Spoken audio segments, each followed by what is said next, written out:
नमो वायरियाणं नमो वज्रायाणं नमो लोये सवसाहुडम्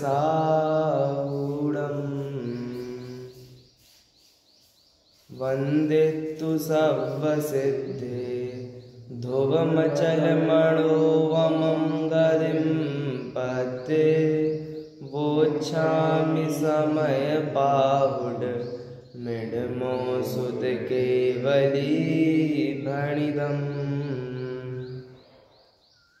नमः समयसाराय स्वानुभूत्या चकासते चित्स्वभावाय भावाय सर्वभावान्तरच्छिदे।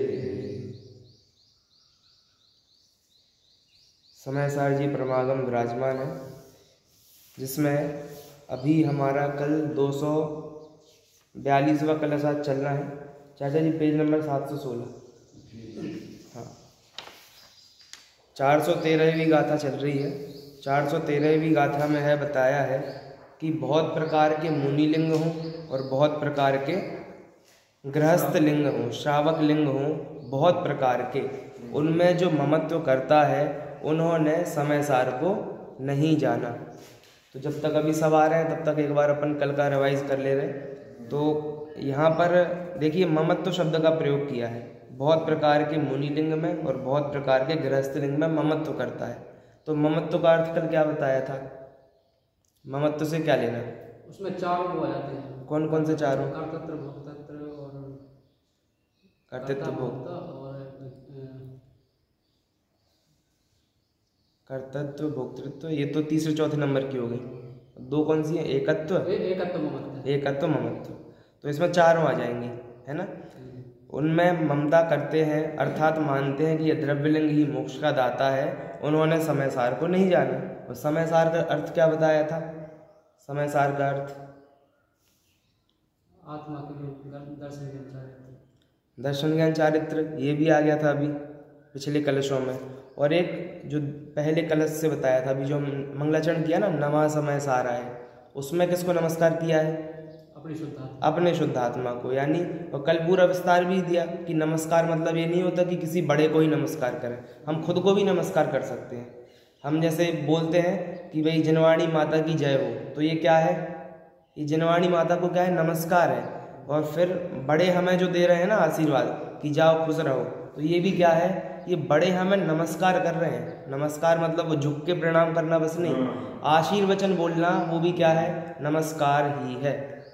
आज ये यहाँ पर छंद लिखा है, ये जिनवाणी स्तुति में हम बोलेंगे सुबह से, इसको समझा देंगे। ये नाटक समयसार का है। इसका अंतिम पद भी देखो ना, बिल्कुल लास्ट, सदा जग माही जगह जिनवाणी लिखा है। हम क्या बोले? जिनवाणी जग में सदा जगह, जगह यानी लोग इसको जाने। तो ये हम आशीर्वाद दे रहे हैं जिनवाणी को। भाई ये आशीर्वाद हम दे तो रहे हैं, आशीर्वचन यानी अच्छे वचन। तो आशीर्वचन है, यही नमस्कार है ना। महावीर भगवान की जय, तो यही तो उनको नमस्कार है हमारा, क्या कि उनको आशीर्वचन बोल रहे हैं। अब आशीर्वाद मतलब ऐसा थोड़ी होता है हर बार। तो वैसे ही समयसार जो खुद को नमस्कार कर दिया ना यहाँ पर, वैसा तो उन्होंने समयसार को नहीं जाना। फिर इसकी कल हमने जो टीका देखी थी, टीका में बहुत अच्छे अच्छे शब्दों का प्रयोग किया है। 2 लाइन की टीका है बस, और 2 लाइन के बाद उन्होंने 2 कलश और लिखे हैं। तो कल केवल टीका तक चर्चा हुई थी। एक बार टीका को हिंदी से पढ़ देता हूँ। जो वास्तव में मैं श्रमण हूँ, मैं श्रमणोपासक हूँ, इस प्रकार द्रव्यलिंग में ममत्व के द्वारा मिथ्या अहंकार करते हैं, वे अनादि रूढ़, व्यवहार में मूढ़ होते हुए प्रौढ़ विवेक वाले, निश्चय नय पर आरूढ़ न होते हुए परमार्थ सत्य ऐसे भगवान समयसार को नहीं देखते, अनुभव नहीं करते। इसमें भी हमने कुछ स्थलों पर चर्चा की थी। जैसे कि सबसे पहले व्यवहार 2 प्रकार के बताए थे कल। व्यवहार मूढ़, चाचा जी बताएंगे? 2 प्रकार के, भूतकाल 2 प्रकार के बताए थे कल। भूतकाल 2 प्रकार के बताए थे। कौन कौन से? महावीर भगवान का उदाहरण दिया था दादा की किताब का। एक तो मतलब व्यक्तिगत हो गया, अपने जो व्यक्तिगत, हाँ, एक क्षेत्रपेक्ष हो गया, क्षेत्रपेक्ष।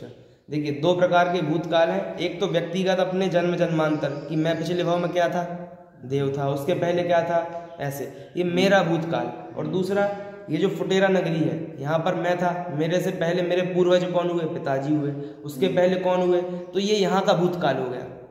तो वैसे ही ये जीव दोनों प्रकार के भूतकाल में अनादि से रूढ़ है। अनादि से रूढ़ मतलब रूढ़ी, मतलब रूढ़ी से चला आ रहा है, और एक रूढ़ मतलब होता कि उस पर हम आरूढ़ हो गए, जैसे तो उस पर आश्रित है। जैसे कोई हाथी पर बैठा है तो हाथी नहीं है तो उसका गिर जाएगा, वैसा ही ये भी व्यवहार के महल पर आश्रित है। जैसे हवा महल बोल सकते हैं। ये बीरबल की कहानी आती है ना, अकबर बीरबल की, कि उन्होंने बोला भाई ऐसा महल बनाओ जो किसी को ना देखे, किसी को ना देखे।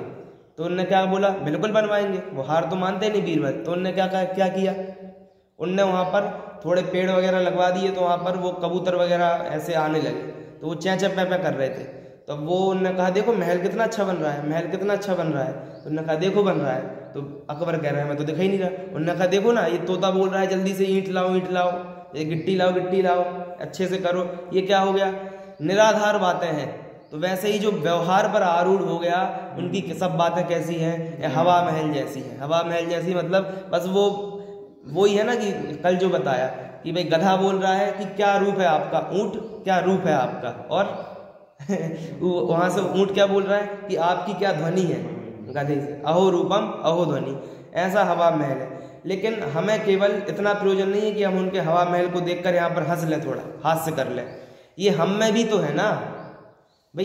जो छठवीं गाथा में बोला, ना प्रमत्त हूँ ना अप्रमत्त हूँ, यहाँ पर बोला ना श्रवण हूँ ना श्रवणोपासक हूँ। तो श्रवण कौन से गुण स्थान से होते हैं, श्रवण 6वें से लेके 6 से ऊपर तक। 13वें गुण स्थान भी श्रवण है क्या, 13वें गुण स्थान वाले भी श्रवण है। कैसे श्रवण है, मुनि में आते हैं ना। हमने तत्वार सूत्र में वो जो एक सूत्र पढ़ा है, निर्ग्रंथ के 5 भेद, बुलाक, वकुश, कुशील, निर्ग्रंथ, स्नातकाहा, निर्ग्रंथाः। 5 प्रकार के निर्ग्रंथ होते हैं। उसमें एक स्नातक नाम के निर्ग्रंथ है। स्नातक यानी अरंत परमिष्ठ जो 13वें गुण स्थान में है, वे स्नातक मुनि हैं। इसके अलावा हम जो भक्ति पढ़ते हैं ना, परम गुरु बरसत ज्ञान झरी, तो वहां पर हम देखेंगे, वहां परम गुरु तो बोला, गुरु बोला, लेकिन पूरी भक्ति किनकी है, अनंत परमात्मा की है। क्योंकि बरसत ज्ञान झरी, ज्ञान रूपी झड़ी मेघ कहाँ से झर रहे हैं, अनंत भगवान की दिव्य ध्वनि से। तो वे भी क्या है, श्रवण है। कहने का मतलब 6 से ऊपर जितने गुण स्थान है वे सब क्या हो गए, श्रवण। और उसके पीछे श्रवण उपासक, पंचम गुण स्थानवर्ती भी श्रावक है, चतुर्थ गुण स्थानवर्ती भी, और उसके उपचार से कहने को हम भी श्रावक हैं, जो मतलब पहले गुण स्थान में है। तो वही बात तो कर रहे हैं। अब जो अपने आप को प्रमत्त माने, प्रमत्त का मतलब वहां पर 1 से 5 लिया था, और अप्रमत्त यानी वो 1 से 6 लिया था, और 7 से, तो 1 से 6 और 7 और 7 से ऊपर वहां ले लिया, और यहाँ पर क्या ले लिया, 1 से 5 और 6 से ऊपर, एक ही बात हो गई। तो इसलिए जो अपने आप को गुणस्थान वाला मानता है वो कैसा है, व्यवहार में आरूढ़ है, व्यवहार में मूढ़ है। और व्यवहार कैसा है, अनादि का रूढ़ व्यवहार है। एक जनरल थोड़ी चर्चा देख ले व्यवहार मूढ़ में भी। एक तो बता दिया अनादि से जो है, तो कल ग्रहित अग्रहित की चर्चा उठी थी, उसमें ग्रहित और अग्रहित में क्या अंतर बताया था, हाँ, ऐसा बताया था। देखिए चाचा जी, एक ग्रहित तो हम बोलते हैं जो देवशास्त्र गुरु को मानना, लेकिन ग्रहित को यदि हम देखें कि इस भाव में जो हमने सीखा, तो इस भाव में मैंने इस अपने औदारिक शरीर को अपना माना, किसको, औदारिक शरीर को, तो ये ग्रहित मिथ्यात्व है या ग्रहित मिथ्यात्व, बताइए। नहीं, इस शरीर को अपना माना, हाँ, ये ग्रहित में आएगा। अब यहाँ से चलेगा देवगति में, मिथ्यात्व बना रहा, वैक्रियक शरीर मिल गया, तो वैक्रियक शरीर को अपना माना, तो ये उस गति संबंधी ग्रहित हो गया। 2 सागर की आयु मिली यदि पहले स्वर्ग में, तो क्या हो गया, ये 2 सागर का ग्रहित हो गया, यहाँ 60 साल का ग्रहित हो गया। तो यही ग्रहित मिल के ये जो कॉमन ग्रहित एक हो जाएगा मिथ्या मान्यता, ये क्या हो जाएगा, ये अग्रहित मिथ्या हो जाएगा। हाँ, कहने का मतलब जो अभेद देख लिया सो अग्रहित हो गया, और भेद कर दिया सो ग्रहित हो गया। जैसे कल सोच रहा था मैं इसी पर, तो एक और उदाहरण ख्याल में आया कि जैसे किसी की शादी हुई, किसी कन्या की, अब उनके पुत्र तो हुआ नहीं, अब पेट में पुत्र है, अब वो सोचें कि भाई कैसा होगा, उनको नहीं पता जब तक बाहर नहीं आया, गोरा काला, बड़े होके होशियार की गधा, कैसा अपने को नहीं पता। लेकिन वो जैसा भी होगा उसमें क्या हो जाएगा, ममता का भाव जागृत हो जाएगा। ठीक है, फिर कितने पुत्र होंगे ये भी नहीं पता अभी तो निश्चित से, लेकिन यदि दूसरा हुआ तो दूसरे के प्रति ममता भाव आ जाएगा कि नहीं आ जाएगा। तो कोई बोले कि जब आपका पहला पुत्र है और फिर आपका जब तक दूसरा नहीं है तो आपको दूसरे के प्रति ममता नहीं है, कैसी माँ हो? तो बोलेंगे भाई दूसरा आएगा तो दूसरे के प्रति ममता हो जाएगी।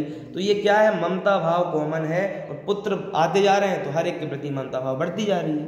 वैसे ये जीव है कि एक ममता भाव सॉफ्टवेयर में है, अब उसमें डालते जाए। ये जो ममता सत्य आग्रहित हो गया, हाँ, जो नैन है वो हर भाव में ग्रहित हो गया। लेकिन इसको प्रस्तुत करने का ढंग ऐसा रहता है कि जो अपने अग्रहित को पोषित करे, तो इसलिए इसमें कुदेव कुशास्त्र कुगुरु को डाल देते हैं कि भाई थोड़ी बहुत गुंजाइश तो थी यहाँ पर आके सच्चे देवशास गुरु के पास, लेकिन कुदेव को गुरु के पास तो कोई गुंजाइश ही नहीं है सत्य मार्ग को समझने की, इसलिए अपन उनको ग्रहित में डालते हैं कि और ऊपर से मिथ्यात्व चढ़ा लिया। यहाँ जो व्यवहार मूड की चर्चा की थी, हाँ वही करेंगे ऐसा। ये मतलब देखो ना,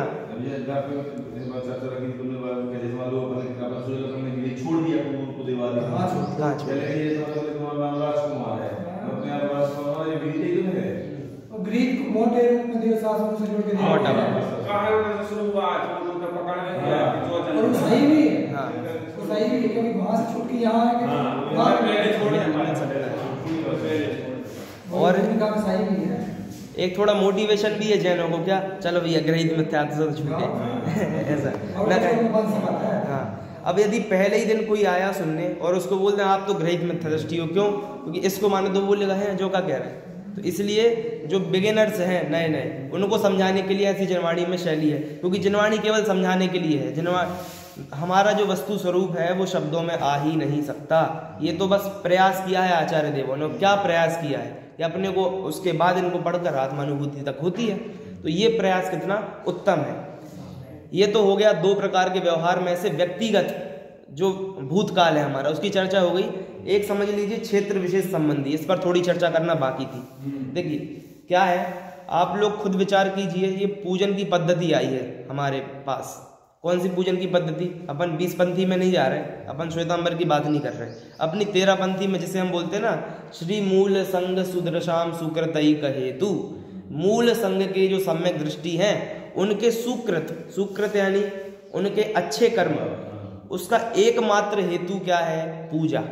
कि भैया यदि सम्यक दृष्टि जीव है जो मूल संग वाले हैं, यदि उनको कोई पुण्य के नाम पे कोई चीज करनी है तो वो सबसे ऊंची क्या चीज है? पूजा। ऐसा क्यों बोला वहां पर? हम तो सुनते हैं स्वाध्याय सबसे ऊंचा है, तो ऐसा है स्वाध्याय में अभी मैं 413वीं गाथा ले रहा हूं तो बोलूंगा ये गाथा अद्वितीय है। अभी 414 आएगी तो ये अद्वितीय हो जाएगी। तो जिस चीज की चर्चा करेंगे वो हो जाएगी।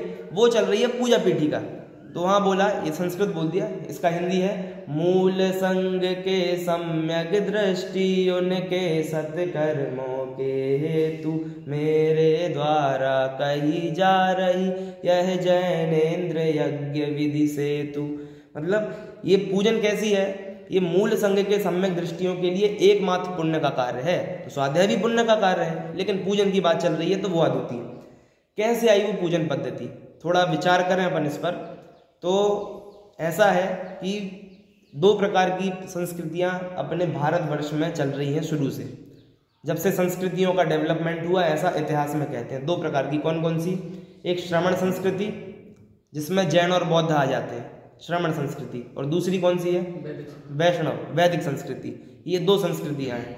उन लोग को माना जाता है क्रियाकांडी प्रमुख, वो लोग यज्ञ आदि कार्यों में प्रमुखता रखते हैं, चिंतन आदि पर उतना विशेष नहीं देते, और आपने जो बोला वो मान लेंगे ऐसा। और अपने यहाँ क्या है? अपने यहाँ त्याग निवृत्ति मार्ग अधिक है, और वहाँ पर ये यज्ञ आदि का मार्ग अधिक है। तो वहाँ पर आप देखेंगे कि जैसे कि मान लीजिए, बहुत तो नहीं पता हो तो इतना तो पता ही रहता है लोगों को कि गणेश जी विराजमान होते हैं। कितने दिन रहते हैं हमें ख्याल नहीं पता, 10 दिन, जितने दिन रहे। 10 दिन के बाद क्या होता है? विसर्जन। और हमारी पूजन के बाद क्या होता है? विसर्जन होता है। तो कुछ जोड़े हैं यदि अपन, क्या है? क्षमापना करने गए थे अपन। क्या करने गए थे? क्षमापना। कि पूजन में कोई गलती हुई हो तो वो दोष हमारे कैसे हो, क्षम्यताम, हमें क्षमा कर दीजिए। भगवान तो क्षमा नहीं करेंगे अपन अपनी तरफ से, लेकिन फिर भी विसर्जन नाम क्यों उसका चल रहा है, क्योंकि जो हम वो बोल रहा हूँ ना मैं, अपन निवृत्ति प्रधान थे और वे क्रियाकांड प्रधान थे। तो अब लोगों को क्या है कि ये भेद विज्ञान एक दिन की चीज़ नहीं है, ऐसे तो एक समय की चीज़ है, एक अंतर्मूर्त की चीज़ है, लेकिन एक ही दिन में किसी को आ जाएगा ऐसा नहीं है। एक दिन आएगा जरूर, लेकिन एक दिन में नहीं आएगा। लोगों में इतना पेशेंस नहीं है, तो वे कह रहे कछु तो करें, स्वाध्याय कर रहे तो कुछ हो ही नहीं रहा, तो वो कहाँ गए, तो अब वो अन्य जगह जाने लगे। कहाँ जाने लगे, ये अग्रहित मिथ्या, जिसे ग्रहित मिथ्या तो हम आज तक जानते थे, क्या जानते थे, कुदैवादिक में। तो जैनों ने सोचा कि क्या किया जाए, अपने में ये कुछ प्रोसेस डेवलप की जाए।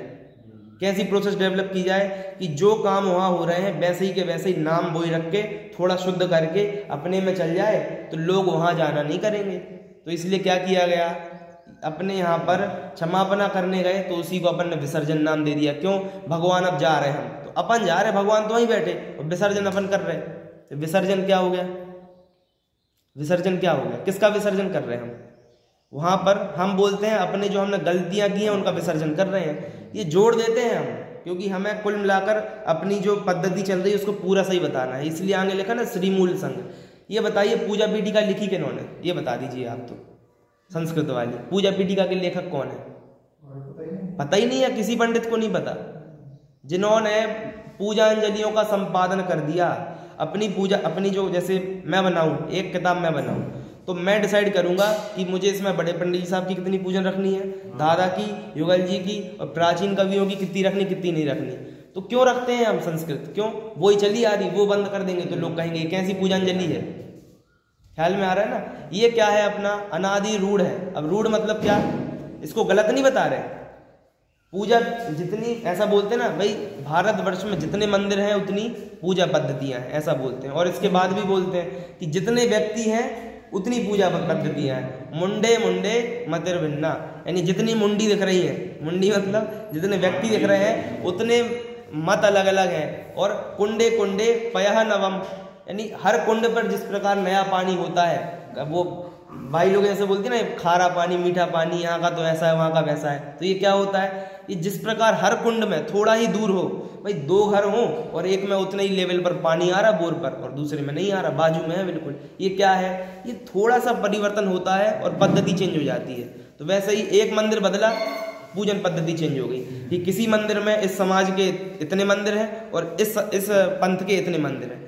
लेकिन मान लीजिए किसी समाज में 5 मंदिर हैं एक पंथ के, तो उन्हीं 5 मंदिरों में एक सी पूजन पद्धति नहीं हो सकती।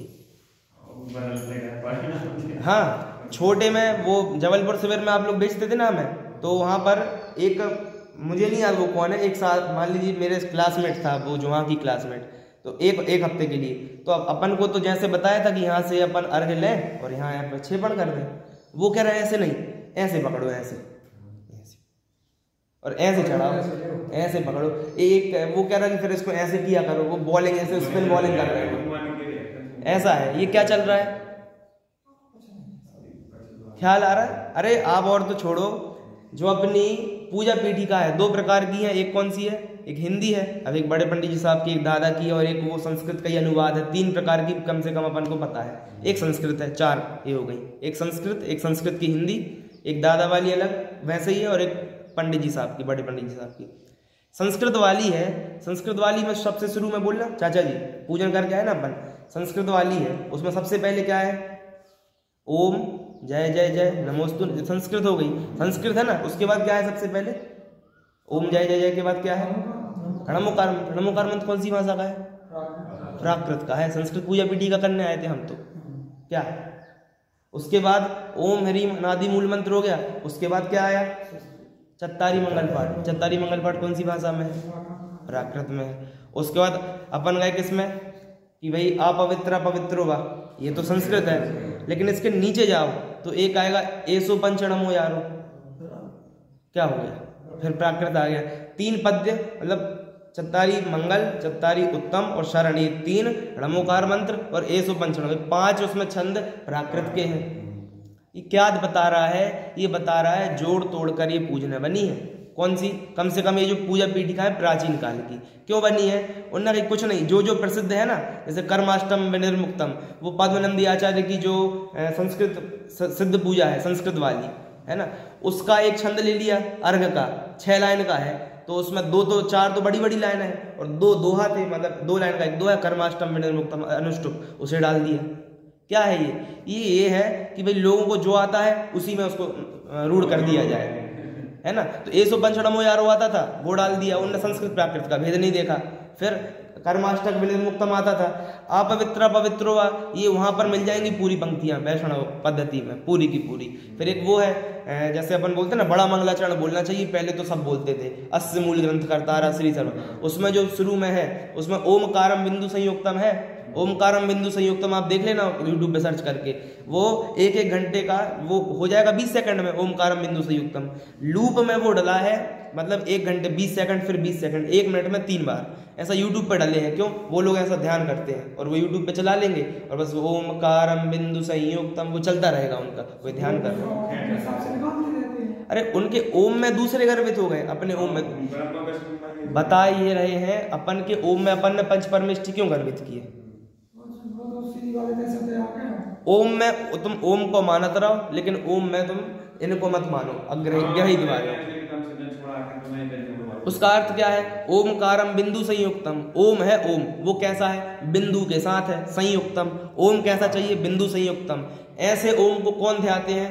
नित्यम ध्यायन्ति योगिना, जो योगियों के द्वारा नित्य ध्यान योग्य है। फिर कामदम मोक्षदम चैव, काम को देने वाला है, धर्म अर्थ काम 3 पुरुषार्थ इनको देने वाला है, मोक्ष 4थे पुरुषार्थ को देने वाला है। तो कामदम मोक्षदम चैव ओमकाराय नमो नमः, तो ओम की जय हो। अब बताओ, वो काम को देने वाली बात ही नहीं है अपने यहाँ पे, अपन को तो केवल मोक्ष प्रयोजन है, मिलते हैं रास्ते में। लेकिन ये क्या है? ये किसका विस्तार चल रहा है? अनादि रूढ़ व्यवहार मूढ़, यहाँ पद्धतियां चल चुकी हैं तो हमें ऐसा है। फिर आप प्राचीन कवि जो हैं, जो वास्तविक आध्यात्मिक भी थे, उन लोग की पूजने भी देखेंगे तो पिस्ता बादाम श्रीफल लवंग ये सब क्या है? क्यों आती? बादाम खारक और खजूर अजूर सब आ जाते। वृंदावन दास जी की आप पूजन देख लोगे उसमें सब आ जाएंगे। क्यों आ जाएंगे? और वो हमारी जिनेंद्र रचना जैसी पूजनों जो प्रसिद्ध है सबसे ज्यादा उनमें छपी है। क्यों? नहीं छापे तो आदमी किताब नहीं लेगा, नहीं छापेंगे तो आदमी को वही चाहिए, खजूर अजूर जब तक बात ना आ जाए, थोड़ा मसाला ना आ जाए अब तक। ये है अनादि रूढ़। तो इसी व्यवहार से मुक्त नहीं हो पा रहे हैं, तो फिर बताओ जो अनादि का, जिसको हम ग्रहित अग्रहित की बात कर रहे हैं, इस व्यवहार से अनारूढ़ कब हो पाएंगे और निश्चय पर रूढ़ कब हो पाएंगे? ये नहीं बोल रहे कि पूजन कर रहे हैं तो वो गलत कर रहे हैं। अब तो क्या है कि इस भरत क्षेत्र में, इस हुंडा अवसरपणी काल में, जिसे हम 13 पंथी शुद्ध आमना की पूजन कहते हैं, ये क्षेत्र अपेक्षा सत्य है, जनपद सत्य जिसे बोलेंगे। क्या बोलेंगे? जनपद सत्य। इसका एक और नाम है लोक सत्य। जनपद सत्य यानी, जनपद यानी होता है ये जो ग्राम अपना है, जैसे लोक पंचायत के हिसाब से। तो ये जो है यहाँ पर यही पद्धति चलती है। अब यदि इससे ऊपर किसी को करना है तो क्या करेगा?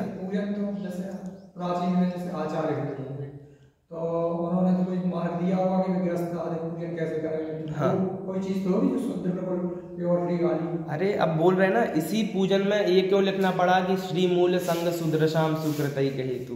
वो तो यहाँ की बात है। हाँ, जैसे कोई गृहस्थ, अरे है ही नहीं कुछ प्रमाण उपलब्ध अपने पास।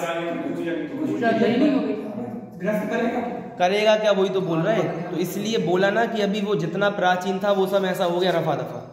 जितने भाई समाज में किसी धर्म को कोई जिंदा कौन रखता है? शास्त्र। व्यक्ति मर जाएगा, देव है नहीं, गुरु बदल गए, गुरु जो थे मुनिराज वो बदल गए। चिंतन तो किया होगा, क्या शुद्ध? यही चिंतन हुआ, यही चिंतन हुआ जो दिख रहा है आपको, बस यही चिंतन है। चिंतन तो हम बता रहे हैं, ये मिक्स है। तो उनने कहा भाई कुछ नहीं तो यही सही, तो उनने कहा यही जोड़ दिया, पुरानी पद्धति सब गायब हो गई। वरना हाँ, ज्यादा से ज्यादा क्या मिल सकती है? कुंद आचार्य देव ने एक दश भक्ति नाम का ग्रंथ लिखा है। कौन सा? दश भक्ति। उसमें उन्होंने प्राकृत में है वो पूरी, तो उसमें सिद्ध भक्ति है, चैत्य भक्ति है। ऐसे पूज्यपाद आचार्य जो हुए 5वीं शताब्दी में, सर्वार्थ सिद्धि लिखी, उन्होंने लिखी दश भक्ति। उन्होंने लिखी दश भक्ति, नंदीश्वर भक्ति है, सिद्ध भक्ति है, चैत्य भक्ति है। ये सब क्या है? ये भक्तियां हैं। और आज भी कई कई गाँवों में जब शाम को भक्ति होती है ना, तो उस समय वो लोग कुछ नहीं पता अर्थ, कुछ नहीं पता, लेकिन वो संस्कृत प्राकृत इच्छामि भन्ते ऐसे करके वो पूरा बोलते हैं, पूरा पैराग्राफ। उनको प्राकृत याद है पूरी, हमें याद नहीं है, लेकिन उनको अर्थ नहीं पता, उनको यही नहीं पता प्राकृत है। उनके पिताजी करते थे तो बे कर रहे हैं, ऐसा है वो कार्य। तो ये है, पहले ऐसी भक्तियां होती थी तो पूजन भी होती होंगी, और पूजनों के बाद लास्ट में क्षमापना जो है ना, उसमें भी शुरू में आप दिखा दो, PDF भेज दूंगा मैं ग्रुप पे, आप देख सकते हैं। इच्छामी बनते, इच्छामी, वो माता जी से वो कहते हैं ना आजकल चलता है कि माता जी से क्या बोलो, इच्छामी, और क्या बोलते बंदाम, बंदाम। इच्छामी किन से बोलते, एलक छुल्लक से। क्या है ये एलक छुल्लक और मारे, वो तो है पद, लेकिन इनसे यही बोलना, ये क्या है, इच्छामी बंदामी। इच्छामी मतलब क्या होगा, इच्छा करता हूँ। क्या इच्छा करता हूँ, छुल्लक जी से बोलते इच्छामी, छुल्लक जी इच्छामी बताओ, इच्छामी भैया का इच्छामी, कर्म तो बताओ किस चीज की इच्छा कर रहे, कार की इच्छा कर रहे, मोक्ष की इच्छा कर रहे, कई की इच्छा कर रहे, पता ही नहीं। बस वो यहाँ से वही बोला ना, अहो रूपम अहो ध्वनि, इन इच्छामी क्या दी, उन्होंने सुन लिया इच्छा। वंदामी क्या दी, वंदना करता हूँ। वंदना करना तो चलो समझ में भी आता, इच्छामी क्या होता है, इच्छामी 10 भक्तियों में है, 10 भक्तियों में इच्छामी भन्ते, ये करके हर, ये संबोधन है। भन्ते एक बहुत अच्छा संबोधन है पहले का, यानी आप संवाद पढ़ेंगे ना पुराने नाटक कालिदास वगैरह के, उनमें तो वो भन्ते बनते, जैसे जैसे अपन 2 लोग चर्चा करेंगे ना गुरु शिष्य, तो आत्मा क्या है तो बोलेंगे भन्ते, आत्मा तो शुद्ध है, फिर बोलेंगे शुद्ध कैसा है तो बोलेंगे भन्ते, अनादि से शुद्ध है। तो भन्ते एक संबोधन था, इच्छामी भन्ते, तो वो एक पूजनीय संबोधन है, तो भन्ते भगवान के लिए बोलते थे, इच्छामी भन्ते, उसके बाद पूरी बात करते थे। लेकिन उन्होंने कुछ नहीं पकड़ा, केवल इच्छामी पकड़ लिया। क्या हो गया, ये अनादि रूढ़ चल रहा है। अब अनादि से क्या तात्पर्य, अनादिकाल से नहीं चल रहा भाई। इसी भरत क्षेत्र में जब पिछली बार पंचम काल आया था, तब नियम से ये वाली पूजन पद्धति नहीं थी, गारंटी से नहीं थी, लेकिन फिर भी अब क्या हो गया, अनादि क्यों बोल रहे हैं, क्योंकि तुम्हारे पहले से है ना आप। हाँ देखो, तुम्हारी आदि कब हुई, 2005 में हुई, 1978 में हुई, तुम्हारी आदि के पहले है तो अनादि है। क्यों, क्योंकि तुमने देखा देखी मान ली। अब ये नहीं बोल रहे कि भी पूजन पद्धति वो बंद कर दो, क्यों क्यों बंद कर दो, क्योंकि अभी सबसे शुद्ध वही है, इसे जनपद सत्य, यानी लोक में इसे सत्य माना जाता है। तो सही है, 10 प्रकार के सत्य होते हैं, उस हिसाब से इसे हम सही मानेंगे। कुछ है भी नहीं, पूजन बंद हो जाएगी, स्वच्छंद हो जाएंगे, क्या करेंगे। तो भले ही अब ये नहीं बोलेंगे हम कि पूजन बंद कर दो, हम अपन खुद कर रहे हैं, लेकिन पूजन करते समय कम से कम इसका हिस्ट्री तो ख्याल में रहे कि ये कैसे बनी। आज तक हम जो विकल्प में आया हो कि ये प्राकृत क्या लिखी, और ऊपर तो लिखा संस्कृत, णमोकार मंत्र तो प्राकृत में था, तो फिर बताओ कैसे आ गया। णमोकार मंत्र भी पूजा पीठिका में क्यों आ गया, नमा समय सार क्यों नहीं आया, तो ये बताओ। वंदितु सभ्य सिद्धि क्यों नहीं आया, अरे भाई सबसे पहला ग्रंथ लिखा गया छठखंडागम, णमोकार मंत्र उसका मंगलाचरण है। पहला सूत्र क्या है, 6 खंड है छठखंडागम के, पहला सूत्र कौन सा है, ये णमो हरिहंताणम, गाथा सूत्र है सबसे पहला। तो वो सबको आता था, तो वो उसमें रख दिया और क्या बताएं। चत्तारी मंगल पाठ, भगवती आराधना आदि जो इसमें है, इनमें आता है। दादा ऐसा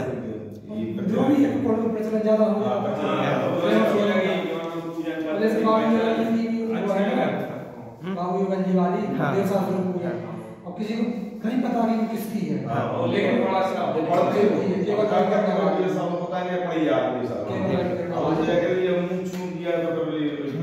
सिद्ध पूजन उन्होंने इतनी क्लिष्ट लिखी है कि एक व्यक्ति लगातार 4 लाइनों का अर्थ बता देना। साहित्य बहुत गहरा, साहित्य गहरा, क्लिष्ट यानी कुछ ऐसा नेगेटिव नहीं बोल रहे, प्रौढ़ है, बिल्कुल भाषा प्रौढ़ है और अर्थ भी प्रौढ़ है उसका। मैं बोल रहा हूँ यदि यहाँ पर मतलब ऐसा नहीं बोल रहा नहीं आता है, लेकिन सामान्य सामाजिक व्यक्ति जिन्होंने जैसे अध्ययन नहीं किया व्यवस्थित भाषा का, यदि वो उस पूजन की लगातार 4 लाइनों का अर्थ बता दे तो बड़ी बात है। उसमें हर चौथी लाइन में, दूसरी लाइन में नया शब्द है, एक शाब्दिक अर्थ बता दे, प्रासंगिक अर्थ बता दे, नहीं हो सकता। वो चल रही है, अब बस वो चल रही है तो चल रही, क्यों, युगल जी की करेंगे, बस युगल जी की करेंगे, यही मैं खुश है, आज हमने युगल जी की कर ली। अब वो देखो, एक वो सच्चिदानंद जी की वो है समुच्चय पूजन। समुच्चय पूजन क्या है भी, समुच्चय का मतलब क्या होता है, सब आ गए, समुच्चय कौन कौन है उसमें, यह अर्घ समर्पण करके मैं श्री देवसास गुरु को देऊं, देवसास गुरु पूजन आ गई, देवसास गुरु पूजन थी अलग से, समुच्चय पूजन में आ गई। विद्य फिर क्या है, विद्यमान श्री 20 तीर्थंकर सिद्ध प्रभु। अब हमें ये बता दो विद्यमान श्री 20 तीर्थंकर हैं, ये देवशास्त्र गुरु में आ गए कि नहीं आ गए? देव 2 प्रकार के हैं, कौन कौन से? अरहंत और सिद्ध। उसमें आ गए कि नहीं आ गए? विद्यमान 20 तीर्थंकर आ गए।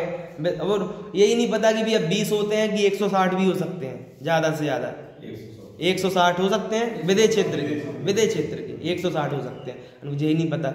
20 होते हैं, 20 होते हैं, इधर 24 होते हैं, वहाँ 20 होते हैं। अब 24 और 20 में अंतर क्या? यहाँ क्रम से हो रहे हैं और एक खत्म हो जाते हैं। वहाँ पे मिनिमम 20 हैं, 160 उत्कृष्ट हैं, 32 नगरियाँ हैं, 5 विदेह, कुछ नहीं पता।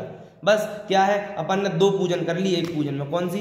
एक देवशास्त्र गुरु हो गई और एक उसमें वो क्या नाम से विद्यमान 20 तीर्थंकर पूजन हो गई। और तीसरी कौन सी है?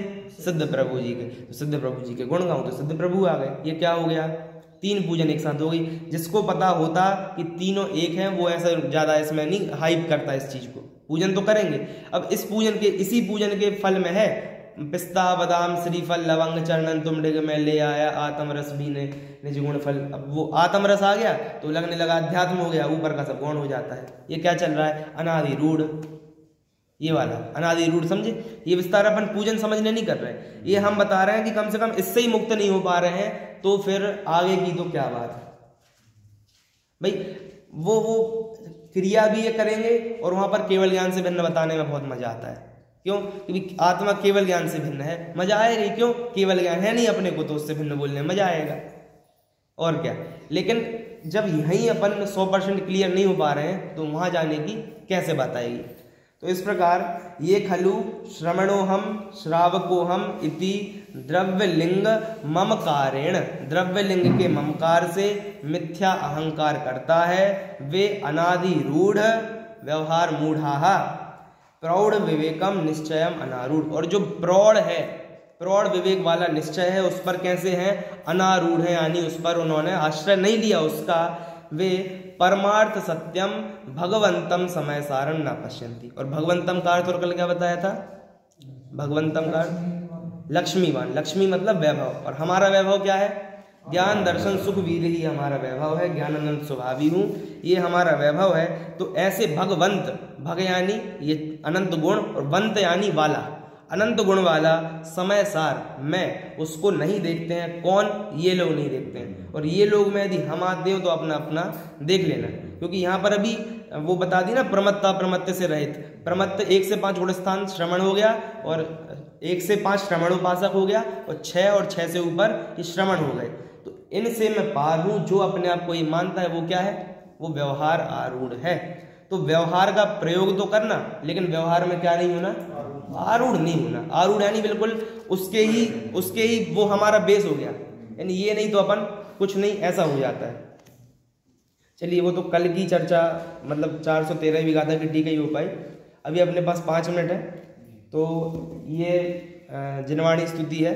जिनवाणी स्तुति देखो कहाँ की है, नीचे लिखा है। ये नाटक समय सार है, बनारसी दास जी ने लिखा है। इसमें जीवत द्वार आदि इन्होंने छंद जैसे अधिकार बांटे। तो समय सार में कौन सा कैसे कैसे अधिकार है? सबसे पहले 12 पूर्व रंग है, पहले तो पूर्व रंग, उसके बाद क्या है? जीवा जीव अधिकार।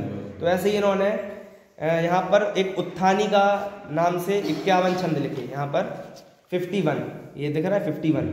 तो यहाँ पर इतने पेजों में इन्होंने 51 छंद लिखे अलग अलग छंदों में। उसके बाद नाटक समय सार मूल चालू हुआ, तो वहाँ पर जैसे कि उत्थानी का इन्होंने अपने हिसाब से लिखी। फिर यहाँ पर दूसरा इसका पहला कलश कौन सा है? पहला कलश आत्मख्याति का नमा समय। और दूसरा अनंत धर्मणस्तत्वम पश्यन्ति, ये या तो याद ही होगा ये वाला। तो अनंत धर्मणस्तत्वम पश्यन्ति प्रत्यगात्मना अनेकांतमयी मूर्तिर्नित्यमेव प्रकाशताम। तो ये नाटक समय सार कलशों पर लिखा गया है, ना कि समय सार पर। कलश मतलब आत्मख्याति पर लिखा गया है। तो दूसरा जो कलश है, दूसरा कलश तो बनारसी दास जी ने जो दूसरा कलश है उसमें जीवत द्वार है ना, जीवत द्वार, जीवत द्वार में जो तीसरा छंद है, तीसरा छंद, ये जो अनंत धर्मणस्तत्व बताया, इसमें जिनवाणी माता की स्तुति है कि भाई उसका एक बार उसका अर्थ बता देंगे। और उसका जो भावानुवाद किया इन्होंने, ये किया। तो जो समय सार का आत्मख्याति का दूसरा कलश है उसका भावानुवाद वहां लिख दिया। 3 नंबर का छंद है। इसी का मूल क्या है? आत्मख्याति का कलश 2 और उसका जो भावानुवाद किया बनारसी दास जी ने जीवद्वार नाम का दूसरा अधिकार। पहला उत्थानी का ले लो, उत्थानी का 51 छंद, जो दूसरा है जीवद्वार, जीवद्वार में जो आत्मख्याति का दूसरा कलश है उसको यहाँ पर तीसरा छंद लिया गया है। क्लियर हो गई ये बात। अब वहाँ पर जो है अनंत धर्मणः तत्वम पश्यन्ति प्रत्यगात्मना अनेकांतमयी मूर्ति नित्य में प्रकाशताम। अनेकांतमयी मूर्ति कौन है? जिनवाणी माता है। अनादि मतलब देखिए क्या है, ये भी वैदिकों से ही हमने सीखा है कि किसी भी चीज को वो बता दो शक्ति। जैसे अग्नि क्या है? अग्नि देवता। अग्नि देवता क्या होता है? वायु देवता क्या होता है? वास्तव में क्या था हमारे, जैसे बताया ना पुद्गलों के उपकार बताए, सुख दुख जीवित मरणोपग्रहाश्च, ये और शरीर वांग मना प्राणापाना पुद्गला नाम, ये उपकार बताए। क्या है? अग्नि होगी तो हमारा भोजन पकता है, तो पुद्गल का हम पे उपकार है। ये वायु होती है तो हमारा श्वासोच्छ्वास बना है, जो हमारा द्रव्य प्राण है। ये क्या है? ये उपकार है पुद्गल का अपने पर कि अपन जीवित हैं। समझना, व्यवहार की बात चल रही है। ये उपकार है तो हमें इनका क्या करना चाहिए? इनके प्रति अनुग्रहित होना चाहिए, कृतज्ञ होना चाहिए। तो वैदिक परंपरा में क्या बोला? देवता है, देवता। तो देवता से तात्पर्य था महान व्यक्ति है, पूजनीय व्यक्ति देवता होता है। तो अग्नि पूजनीय है, लेकिन तुम्हें अग्नि की पूजा न करने की। अग्नि को देवता नहीं बनाना था। देवता मतलब मुकुट, हाथ, वो ऐसा देवता नहीं। अग्नि देव आए, उसने उस स्त्री को अपने पेट में रख लिया, फिर ऐसा किया। कितनी तो कहानियां हैं। अभी विचार कर रहे थे, जैसे वो विष्णु शर्मा में पंचतंत्र वाले, हाँ, तो उन्होंने समझाने के लिए बहुत सारे प्रतीकों को बता दिया, मतलब उसका रूप दे दिया। रूप दे दिया। जैसे नदी का उपकार करते ना, हाँ, तो नदी को एक देवी प्रकट करके और व्यक्ति उससे बात करेगा, हाँ, तो वो देवी बता दिया। देवी बता दिया। जैसे बाघ बाघिन थे, बाघ बाघिन से बात कर रहा है, एक्चुअल में तो वो संभव ही नहीं है। तो हमें ऐसा समझ में आया, अभी तो आपने बताया, ठीक है, कि वो फिर इन लोगों वैदिक वालों ने उसको उसी रूप में ले लिया। ये देवी थी, देवी का पूरा सजावट करके ऐसा। इसलिए 33 करोड़ जो भी है, मतलब उनके ये ऐसा ही हो गए हैं कि वो करने गए थे और हमने वीडियो देखी कि वो जो ज्योतिष है, एक ज्योतिष व्यक्ति बहुत है, वैदिक ही है, लेकिन वो बताता है कि भैया बोला कि इस दिन तिलगुड़ खाना, तिलगुड़ अब खाना प्रारंभ करना। वो ये बता रहे थे कि अब के मौसम में ये खाना जरूरी है शरीर के लिए, लेकिन वो क्या करने लगे, ओ भैया अपशगुन हो जाएगा। अपशगुन कुछ नहीं हो जाएगा। सूरज को यदि उस समय देख लोगे तो आंखें खराब होती है, स्वास्थ्य खराब होता है, इसलिए घर के बाहर नहीं जाना। और अपन क्या बोलते हैं, वो सूर्य ग्रहण नहीं देखना चाहिए। तो वो क्या हो गया, समझाया था साइंटिफिक रूप से, और लोगों ने कैसे ले लिया, लोगों ने उसको धर्म मान लिया। यानी जो बिल्कुल बेसिक शरीर के लिए आवश्यकताएं थी उसको अपन ने धर्म से जोड़ दिया। आज भी जैसे बच्चों के लिए छोटा छोटा एनिमेशन दिखाते हैं ना, फूल का चेहरा बना देते हैं। हाँ, बस वही भाव भाषण हो जाए उनको, एक उनको लगे जीवंत चीज है। वैसे ही हम भी बोलते ना, जयदु शुद्ध देवया, मतलब श्रुत देवता, जयवंत श्रुत देवता कुछ है नहीं। उसमें बताया, जो जैसे छठखंडागम जी की धवला टीका लिखी, उसमें दूसरा छंद लिखा 12 अंगक गिच्छा वेलिय धर्म वेलिय दंसणुत्तिलया, यानी उसमें बताया कि भाई एक श्रुत देवता है, 12 अंग की जिनवाणी है। तो उसमें बताया श्रुत देवता कैसा है, 12 अंगों वाला है। अब 12 अंग कौन से? 12 अंग कोई नहीं, तुम गिन लेना, 2 हाथ 2 पैर ऐसा कर देना। कैसा है भाई? सम्यक दर्शन का तिलक लगाए है, सम्यक दर्शन का तिलक लगाए श्रुत देवता। और क्या बताया? आभूषण पहने हैं। काय के आभूषण? चारित्र के आभूषण। तो द्वादशांग कब शोभता है? जब उस पे सम्यक दर्शन का तिलक लगा हो और चारित्र के आभूषण हो, तो श्रुत देवता है, वरना वो उसकी कोई सजावट नहीं है, वो कोरा ज्ञान है। और द्वादशांग उन्हीं को होता है जिनको चारित्र और दर्शन हो, वरना तो 11 अंग पर रखते हैं अभव्य, और भव्य हो और मिथ्या दृष्टि हो तो वो 11 अंग 9 पूर्व पे टकते हैं। बस इतना है। द्वादशांग का ज्ञान किन्हें होगा? पूरा दर्शन चारित्र। तो ऐसे ही यहाँ पर अनेकांतमयी मूर्ति, अनेकांत की मूर्ति है, वो क्या रहे? हमेशा प्रकाशित रहे। जिनवाणी माता हमेशा प्रकाशित रहे। और कैसी है वो? कि अनंत धर्मणा तत्वम, अनंत धर्म के तत्वों को धारण करने वाली है, बताने वाली है। और प्रत्यगात्मना, प्रत्यगात्मा यानी परद्रव्यों से भिन्न, परद्रव्य से होने वाले अपने अंदर जो विकारी भाव है उनसे भिन्न है जो, तो वैसा वहाँ पर उसका अर्थ लिया। और उसी का भावानुवाद यहाँ पर वो उन्होंने किया है बनारसी दास जी ने, बहुत अच्छा है। ये जो छंद है ये सवैया 23 है, और इसका लय यदि आपको ख्याल में ना आए तो एक वीर हिमाचल तैनिक्सी है, जैसे वो अपने को ख्याल है वैसी लय है इसकी। तो एक बार गा रहे हैं, इसका अर्थ करेंगे, एक बार और गाएंगे, फिर जिनवाणी स्तुति में इसी को बोलेंगे आज। और आज से डेली यहाँ पर लिखी है, फोटो ले लें आप लोग, घर पर याद करें, वरना नियमित रूप से तो इसको बोलेंगे हम। ठीक है, एक बार पाठ करते हैं पहले। देखो मैं करता हूँ, आप लोग फिर जुड़ना। जोग धर रहे जोग सो भिन्न अनंत गुणात्म केवल ज्ञानी। तासुर द्रह सोने कसी सरिता सम वैश्रुत सिंधु समानी। यात अनंत नयातम लक्षण सत्य स्वरूप सिद्धांत बखानी। बुद्ध लखे न लखे दूर बुद्ध सदा जग माही जगे जिन वाणी। सदा जग माही जगे जिन वाणी। क्या बोल रहे हैं वे? जिनवाणी माता जग में सदा जगे। तो जग में जगे मतलब जिनवाणी माता सो रही है क्या? जिनवाणी माता नहीं सो रही। क्या होते जैसे पेड़ पर वो एक पेड़ों में आग लग जाए तो क्या बोलते? पर्वत जल गया। पर्वत नहीं जल गया, पर्वत के पेड़ जल गए। तो बोलते क्या है? पर्वत। वैसे ही जिनवाणी जग में जगे, जग में नहीं जगे, जग में जो रहने वाले लोग हैं उनकी बुद्धि में जगे। जिनवाणी माता उनमें जगे यानी बुद्धि भाई लोगों को एक तत्व दृष्टि एक वस्तु विज्ञान ख्याल में आए। कैसे जिनवाणी अपने पास आई वो इसमें बताया कि भैया जोग धरे रहे जोग सो भिन्न अनंत गुणात्म केवल ज्ञानी। अंतिम शब्द है केवल ज्ञानी और बाकी जो पूरा है वो केवल ज्ञानी के विशेषण है। कैसे है केवल ज्ञानी? कि जोग धरे, जोग यानी योग। दिव्य ध्वनि दो प्रकार के केवली हैं, मतलब तीन ले लो, एक सहयोग केवली, अयोग केवली, एक सिद्ध। तो सिद्ध तो देते नहीं है, 14वें गुण स्थानवर्ती भी दिव्य ध्वनि नहीं देते। देते कौन है? सहयोग केवली। योग के साथ है कौन कौन से योग होते हैं? मन वचन काया। तो सिद्ध उनको जो 13वें गुण स्थान में कौन कौन से योग होते हैं? उनको काय योग होता है बराबर, वो चलते वगैरह है काय योग। वचन योग होता है, वचन योग भी होता है। और उपचार से कहते हैं मन योग भी होता है। क्यों मन योग उपचार से होता है? कोई भी व्यक्ति बोलेगा तो बिना विचारे कैसे बोलेगा? एक ऐसा है वहां नहीं पड़ता, लेकिन एक क्या है कि वो क्या बोल रहे हैं उनको कि भाई कुछ 98,000 जीव हैं, बस वही मैक्सिमम रह सकते हैं 13वें गुण स्थान में मैक्सिमम।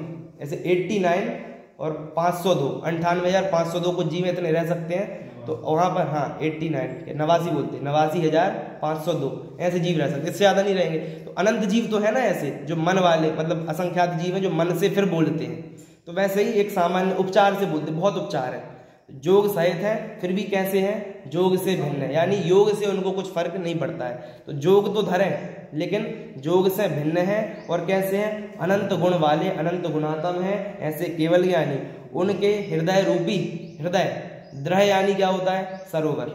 तो जैसे अपन ने वो तत्वार्थ सूत्र में पढ़ा होगा ना कि 6 सरोवर है, 6 सरोवर से 14 नदियां निकली हैं। तो सरोवर से नदियां निकलती हैं, नर्मदा नदी भी अमरकंटक वाले सरोवर से निकली। तो ऐसी है वो। तो हृदय रूपी द्रह से निकली, क्या निकली? सरिता। सरिता मतलब नदी। तो उनके हृदय से जिनवाणी रूपी सरिता निकली। और कैसी है? श्रुत सिंधु समानी। उसमें श्रुत कैसा है तो नदी, लेकिन फिर भी सिंधु समानी। सिंधु मतलब समुद्र, समुद्र जैसी प्रौढ़ता है। अथवा वो जो वीर हिमाचल तैनिक्सी है ना, उसमें ऐसा है कि भाई वो बहुत नयों से कल्लोलित होकर जाकर श्रुत सागर में मिल गई। कौन? ये जिनवाणी। तो वैसे भी अर्थ ले सकते हैं कि ये सरिता जो है भाई कोई भी नदी होती है ना, वो कैसे निकलती है? हाँ समानी, समानी, हाँ वैसे ही बोलते हैं। तो श्रुत सिंधु समानी, श्रुत सिंधु में समा गई। अथवा प्रौढ़ता की बात करें तो जैसा समुद्र गंभीर है वैसा नदी होते हुए भी प्रौढ़, समुद्र जैसी प्रौढ़ इसमें अर्थ भरा हुआ है। तो श्रुत सिंधु में समा गई, वहां जाकर वो, और क्योंकि कोई भी नदी होती है वो तालाब से निकलती है, समुद्र में जाकर मिलती है। फिर ऐसी वहां से निकली, और निकली तो कैसी है? याते अनंत नयातम। आतम यानी स्वरूप वाली, अनंत नयों के स्वरूप वाली है।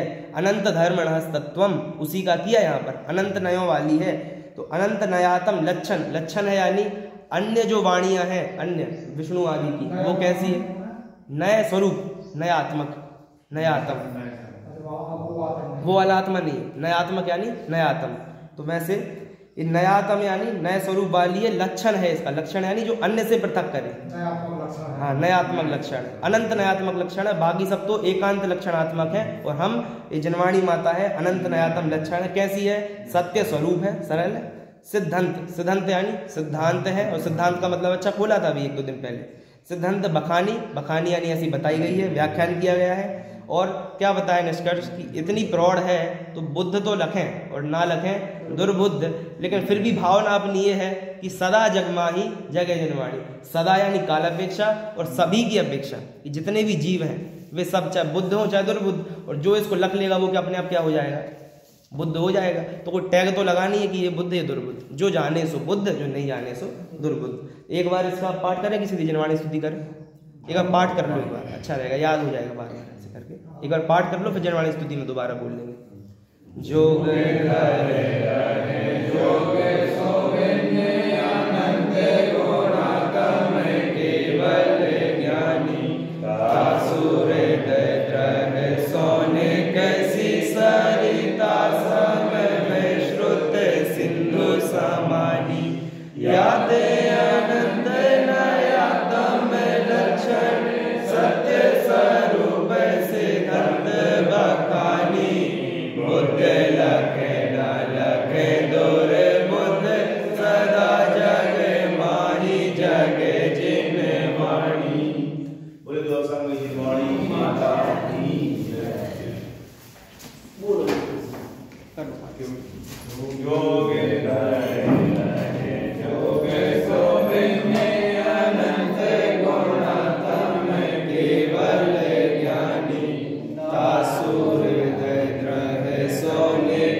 द्वादश जनवाणी माता की जय। पंच परमेश्वरी